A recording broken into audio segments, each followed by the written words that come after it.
All right, welcome, friends. Great to be back here on another episode of Bleav in Big Ten. Spring football is upon us, and excited to dive right into the Big Ten spring scene. Rhett Lewis and Tom Hannifan from State of State, a Penn State football show here with you. I'm going to be on the Big Ten Network call of the Michigan spring game coming up in just over a week. Going to be in Bloomington for the Indiana spring game. And our esteemed guest today is going to be at the Coliseum for whatever USC is calling their final spring showcase this year. Boy, Cody Kessler, USC legend, former NFL quarterback. Man, just great to have you here with us on Bleav in Big Ten to talk about that a little bit. Can we start right there for a second? I feel like Matt Rule, when he came out at Nebraska and said, you know what, spring games aren't for us, for a program that could fill a 90,000 seat stadium for a spring game, and they said we're not doing it. Don't want to get into the transfer portal thing and have people watching our players and have it broadcast and all that. I don't know. Lincoln Riley's doing something a little bit different, in terms of how they're going to market the spring game. Like, what's your take on how spring football has evolved, Cody? Yeah, I mean, I get it, Rhett. I really do. And I'll say this first and foremost. The spring game is a glorified scrimmage. It's a glorified practice. Those first 14 practices are way more important than the actual spring game. That's more so for the fans to see the players in person, especially the colleges that are closed practices, right? That don't let the fans come out and watch. And some of them are closed to the media too. So it's kind of your first glimpse of what to expect for this team. But I mean, I get it. I'll start with USC, and that's where I'm at right now. I get it. I mean, if you've been to a spring game at the Coliseum, it's not 90,000 plus. It's not sold out. It's Los Angeles on a Saturday and an afternoon, and it's just a spring game, right? So I understand that it's tough to get there. So I hate it for some of the fans that go there, but I understand it, right? And it's not like we need to do the spring game for marketing or we need it for an income purpose. I get the point of not doing it, but I think the main thing, like you said, it's everyone's paranoid now about the portal, that second window in the spring, and you have a backup or a third string guy or a freshman who's a very good player. Why would I go put him on tape for other coaches to go see and then maybe try to go get in the portal? So I understand it. Now, the schools that still do it, shout out to them. I used to love doing the spring game because that was the only time you really get to interact with the fans face-to-face, sign autographs afterwards, right? We would do some 7-on, do a couple 11-on-11. It was touch. There was no tackle and all of that. But the Fan Fest afterwards, which was an hour and a half, was one of the coolest things. Some great memories, just stories from fans. and people have been Trojan fans their entire life and telling you kind of what you mean to them and their family and the support from them. That was the best part for me. But like I said, right, from a strategical standpoint, I get it, why these coaches are doing it. Cody, looking at USC in particular, what is the general vibe you get from the football program at this point in the year, coming off of, I think it's safe to say, a disappointing 2024? Yeah, I mean, it's tough because last year the entire story was we're close, right? And we were. There were games, I think our first 5 or 6 losses were within a score, right? And we were the only team that lost every single one of those games that had those close of games in the country, right? We just could not find a way to finish at the end, and that hurts you. That's why you end up with a 6-6 record, right? You have to find a way to win those games. But if you don't let the losses overshadow the positives in those games, it is true. And fans hate to hear that, right? They hate to hear we're one play away, we're close, when it's repetitive and over and over and over, because they want you to get there. Quit being close, just get there and win these games. But you have to lay a foundation. I think as Trojan fans, we got spoiled a little bit with Lincoln Riley's first year. Went from 4-8 to then he comes in and brings Caleb Williams and all these big-time players, Eric Gentry, and then the next year, Jordan Addison, all these big-time players, and we go out and win 11 games and go to the Cotton Bowl, right? And we're one play away or one game away from going to the college football playoff. So it felt like, okay, this is the standard now, which it will be, and I fully believe we'll get back to that. But then those guys leave, right? And then we have some issues on defense, and it's not quite that type of season the next 2 years. It feels like, oh, it's a regression. Things are getting worse. You can't let those losses and the records overshadow the positive things that are happening, the foundation in place. So right now for me, I just feel like we need to take that next step, and that starts with finishing football games. It's the Big Ten. It's going to be close week in and week out. There's not a lot of blowouts. I don't care if you're playing Maryland. I don't care if you're playing Ohio State. There are some good football players in this conference. No offense to them, but a lot better than the Pac-12. You're going to play very talented guys that are Sunday players, in my opinion. So we've got to find a way to win those close games, and also just getting an identity for this football team, right? Jaden Mayava only started 4 games last year. He's going to be your quarterback unless something crazy happens this offseason. Offensive line, this is the 4th year under Lincoln Riley. This is the 4th season. There's going to be a new face at center. So there's not a lot of continuity up front with this offensive line. New faces at receivers. We lost some guys in the portal. Defense has Rob Ryan, Danton Lynn, all these new guys on that side of the ball. We just talked to Rob the other day. I'm sure we'll get into that, but he's awesome. Yeah. But yeah, it's just finding the identity right now. And for us, it needs to be finding a way to finish these close games and take that next step and be able to pull out an overtime win against Penn State, be able to pull out some of these overtime losses that we had or these close games that hurt us last fall. Well, look, you mentioned Jayden Maiava, and obviously that is a huge piece of the discussion here. How would you frame the importance of this spring ball, knowing he is going to be the guy in a Lincoln Riley system that has produced a ton of Heisman Trophy candidates and winning quarterbacks? So, like, how would you place the importance of these 15 workouts for him? Oh, it's huge. And I'll even take it a step further. Those player ran practices before the spring started, right? And for those of you who don't know, when you're leading up from the season in to spring ball, you have some player ran practices where the coaches aren't allowed to be there. But as a quarterback, as a linebacker on defense, whoever the captains are, you can run some glorified practices. You can come up with some scripts. So as soon as that Texas A&M game ended and USC didn't go out and get a transfer quarterback, a top-tier transfer quarterback, I know we got Sam Heward, but when they didn't go out and get one of these top guys, if I'm Jayden Maiava, it's go time, right? That spoke volumes about the belief that they have in me. And I know Hassan Longstreet, a 5-star, was coming in. I'll talk about him in a second. But for Jayden, this is huge, right? You have to lock in. Those 4 starts he had a year ago, he showed a lot of promise. Were they pretty? No. Were there some glaring issues? 100%. But his skill set, in my opinion, is perfect for Lincoln Riley. I really believe that. Strong arm. He can make those superhero-type plays, kind of like what we just talked about on the other show, Rhett, about Cam Ward. You just got to know, though, when it's time to be the hero and when it's time to just be a pedestrian, right? When it's okay to throw it away, it just be a citizen, throw it away, move on. Don't compound the problem. Don't make a bad play worse. That was his issue a year ago. But I get it. You come in at the end of the season, you're not the starter. Early on, you want to come be the hero. You want to be the savior. You want to prove that you can be the guy. So you try to do a little too much. He played phenomenal in that Notre Dame game. It was just those last 2 pick sixes to where he should have thrown the ball away, or go down with the football. When you have the ball in your hand, you have the team in your hands. And as a quarterback, you can't make those mistakes. So the biggest thing for me with him is obviously knowing where to go with the football, protecting the football, but also building that confidence. You could tell last season, and that played hand in hand with Miller Moss being the guy early on. You don't feel like the guy. It's tough to come in late in the season and say, all right, I'm the leader. Everyone listen up now. This is my football team. He has to do that this offseason. And what that looks like is I don't care until Hassan Longstreet or Sam Heward are ready. If I'm Jayden Maiava, I'm taking every rep with the ones. Anytime Mekhi Lennon's up or Jacoby Lane's up on one-on-ones, hey, young guy, step back. This is my rep. I need that. If I'm the coaches, I'm allowing him to go with the ones every time. Don't add pressure to it. It's USC. It's always going to be a competition. Longstreet, a 5-star true freshman behind you, is enough pressure already, when you have that guy waiting to go. So just build that confidence with Maiava, both on the field and the film room, and then continue to build that continuity with your receivers. And like I said, I like his skill set, and his secret weapon is Lincoln Riley. Like you mentioned, Rhett, he knows what it takes to develop quarterbacks. He knows what it takes to get the most out of his guys. If I'm Maiava this offseason, I'm working with the guys on the field, but I'm also a sponge, and I'm stuck to the hip of Lincoln Riley and learning everything I can. Cody, having played quarterback at USC, that is to know pressure. It's literally the second you walk into the position, whether you're starting or not, it is a completely different microscope that very few colleges in the country have, maybe at different positions, but quarterback, it might be the most high pressure quarterback room in America. In your opinion, what happened with Miller Moss? Because I look at last season and I don't think he had a bad season. I think if anything, he got Kyle McCorded a little bit, and he was about to go off at Louisville. Yeah, I think the biggest thing with Miller was there were some issues early on, Tom, and I did a full kind of breakdown on him throughout the year. He could make those big-time plays, but the games that we were losing early on, he would have the 58% completion percentage game, the low 60s, which I'm fine with living around 60, but there was too much of a consistency with if he didn't play great, if he didn't play perfect, we were losing games, right? And that's not his type of play. He's not a superhero. He's not a Cam Ward. He's not a Jayden Maiava. He doesn't have that big playability.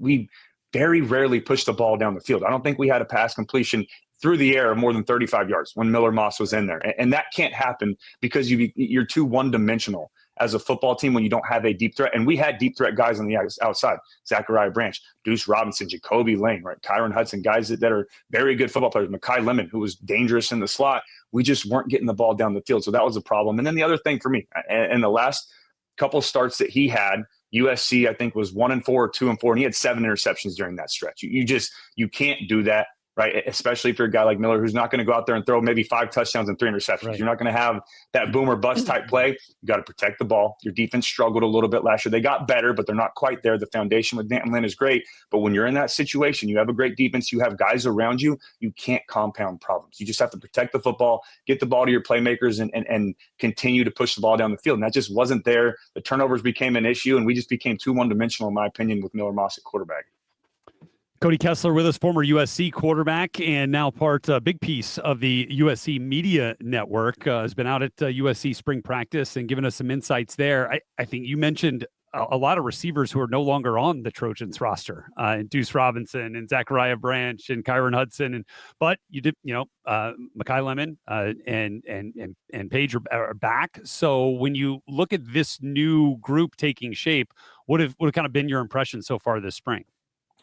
Yeah, it's, Rhett, it's interesting because last year it was a crowded room, right? With Branch, with Robinson, with Hudson, with Lane, with Mekhi Lemon. Yeah. It's tough because everybody wants their touches, right? And you can say, hey, we're not selfish. We want everyone to eat. It might be my game. That's tough to build consistency. That's tough to get into a rhythm when one game it's Hudson's game, then the next game it's Mekhi Lemon, then it's Jacoby Lane, then Deuce Robinson's unhappy, so he needs his touches, and then Zachariah Branch wants to get his touches.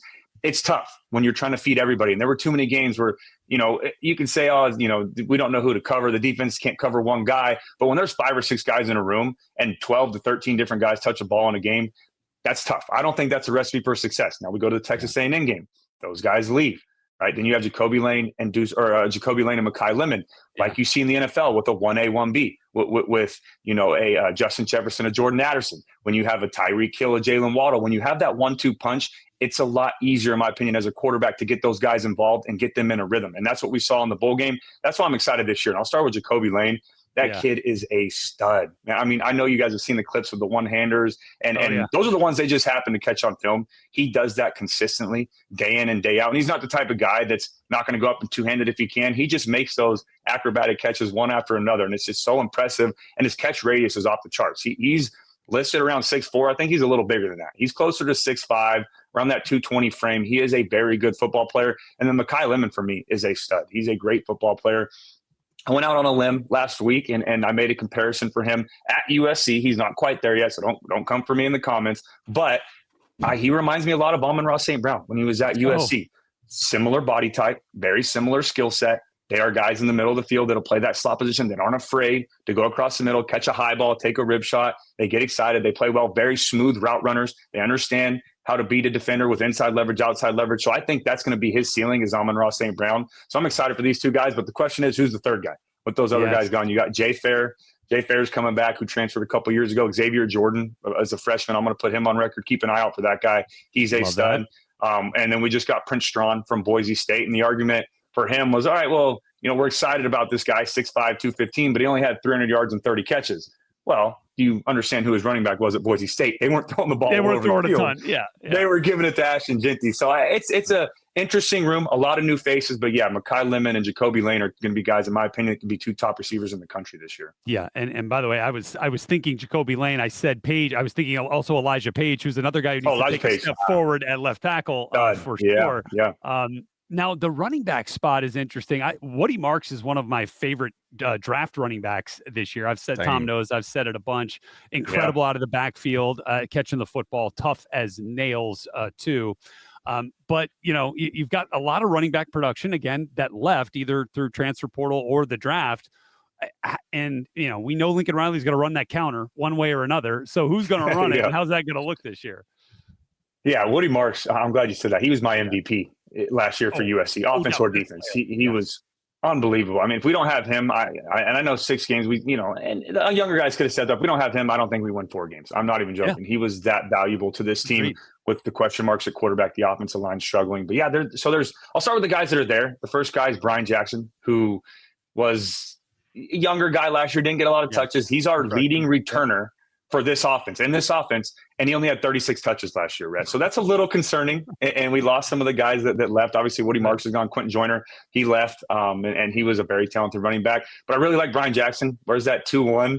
You watch him in that Texas A&M game. Go put the tape on. I'm, again, nowhere near putting him in this category, but he reminds you a little bit of a Lindell White type player, the body size, the physicality that he runs with. So I'm excited about him. Amarian Peterson, another young guy who hasn't got his shot yet. He's been buried on the depth chart. So those are the two guys on roster right now that I'm excited about. But the transfer guys, and that's been the story for USC. Woody Marks last year, Marshawn Lloyd the year before, Travis Dye the year before. It's been in the Lincoln Riley era. Who's the next transfer running back to come in and play? Austin Jones, another guy that came in from Stanford, right? Those have been the top backs on this team. The first one is Wayman Jordan, and he is a JUCO transfer. He came from Hutchinson Community College, and you may scratch your head and say, okay, why are we talking about this guy? He's a JUCO player. His game will translate well to the Big Ten. I truly Bleav that. More specifically, Lincoln Riley's offense. Go watch his highlight tape. Wayman Jordan's his name. They run a ton, Rhett, of guard tackle pull, of tackle tight end pull, of guard tight end pulling, motion. It's just, I'm serious. He is a phenomenal football player. Not the biggest guy in the world and height-wise, but he's got a great low center of gravity, powerful runner, very patient too. And that's what you need in Lincoln Riley's scheme. That's why Woody Marks was so good, was he would let that guard tackle pull across. He would hesitate. He would wait a second, let it develop, then put his foot in the ground, and there was no question about him getting north and south. So he was very good in that offense. And the other guy is Eli Sanders from New Mexico. He's that home run type of player, right? He averaged over 7 yards a carry, and it wasn't like 20 carries averaging over 7 yards a carry. He was 1,000-yard rusher and had 7.2 yards a carry. So I'm excited for those two guys. The only drawback right now with that room is there isn't a Woody Marks type of receiver in that room. None of those guys are flashing on tape out of the backfield as a pass catcher. One of them have to develop, and we had Wayman Jordan on our show called Trojans Live and got to interview him. Great guy. He said the next step I want to take as a player is be a threat out of the backfield. So that's huge. He's already working on that, but you've got to find a guy that can be a threat in the pass game for Lincoln Riley's offense at the running back spot.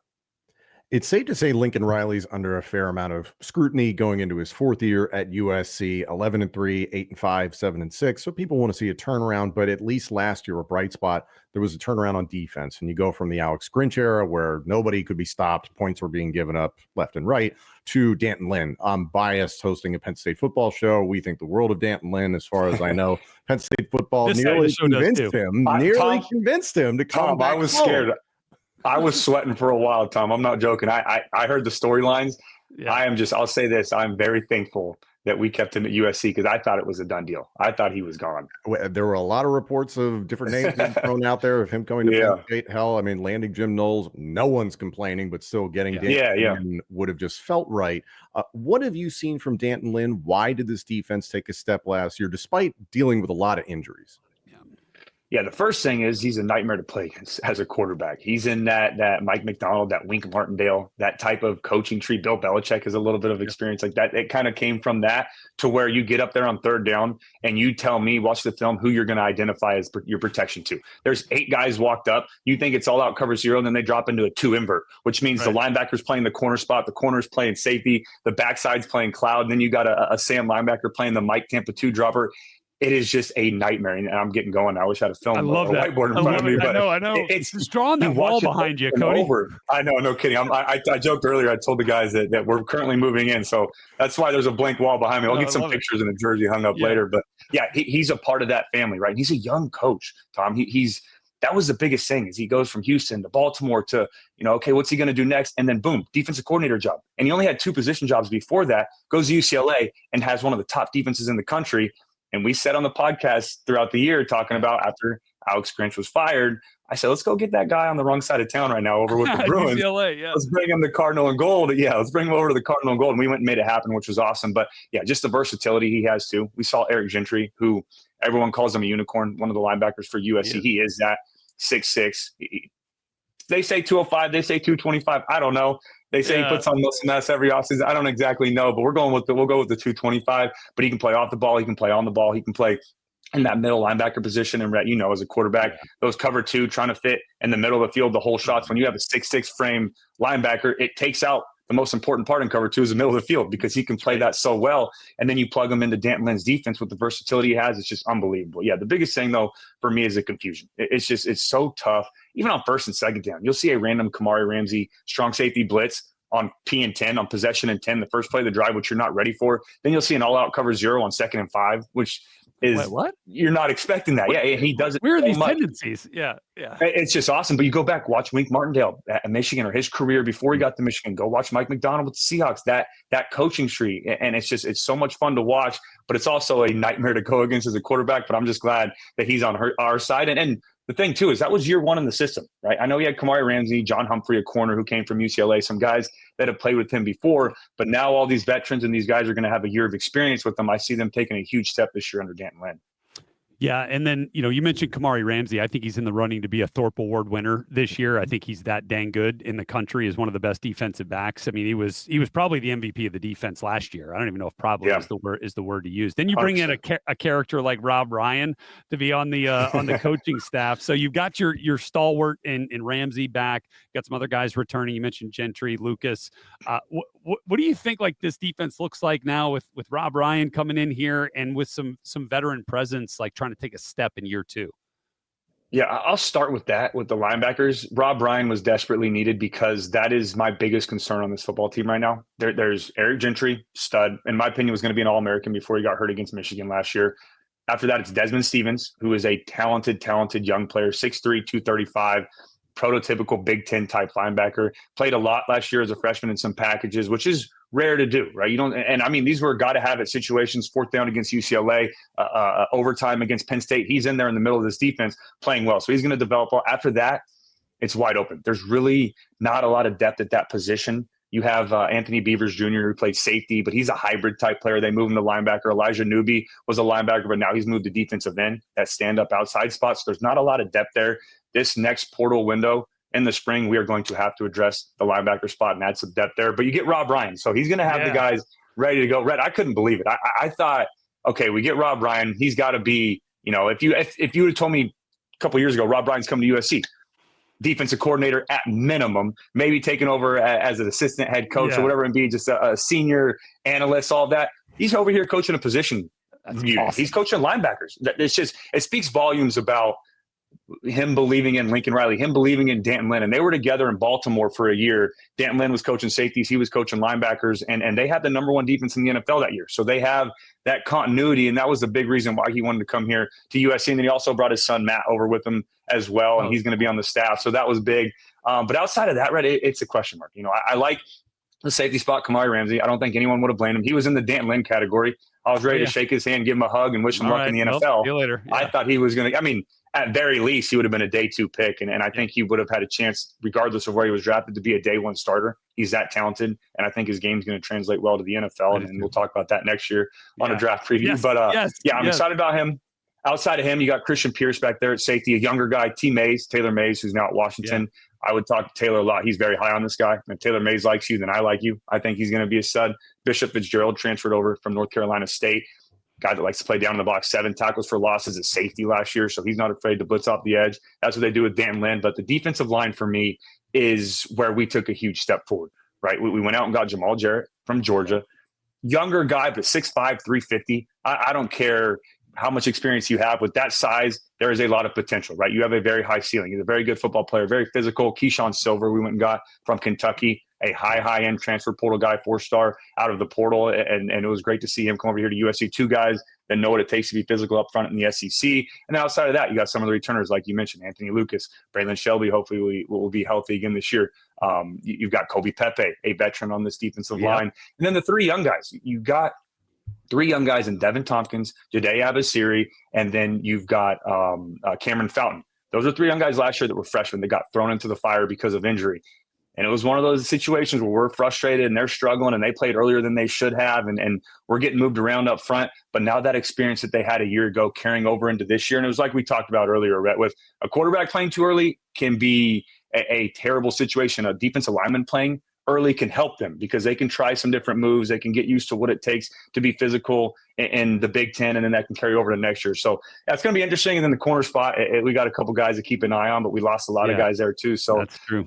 I'm kind of talking myself here into a positive side. I don't know what it's going to look like. There's going to be a lot of new faces, but I'm excited with D'Anton Lynn, Rob Ryan, those guys over there. I see a lot of success in 2025. They'll find a way to make it work. They certainly did last year. I'm telling you right now, and I'm not just saying that because you're a pal, but you will not find a better breakdown of a roster right there than what Cody Kessler just gave us and gave you right here on Bleav in Big Ten. Cody, man, this is so much fun, man. We gotta do this again sometime soon. In the meantime, we'll keep up with everything you're doing over at USC Media Network and look forward to catching up here in Los Angeles real soon, man. Thanks for being with us. Absolutely. Anytime you guys will have me, I'll be on. And I'm doing Good Morning Football again in a couple weeks, Let's Rhett. go. So hopefully, Love it. Nice. During the draft week, I'm going to be on again. So hopefully, I'll see you over there at the NFL studio. Oh yeah, man! You bring your whiteboard, I'll bring my cowboy clicker. We'll get together. All right, Let's do it. We'll film some content. I'm ready, brother. Thanks again, though, guys, for having me. I appreciate it. You got it.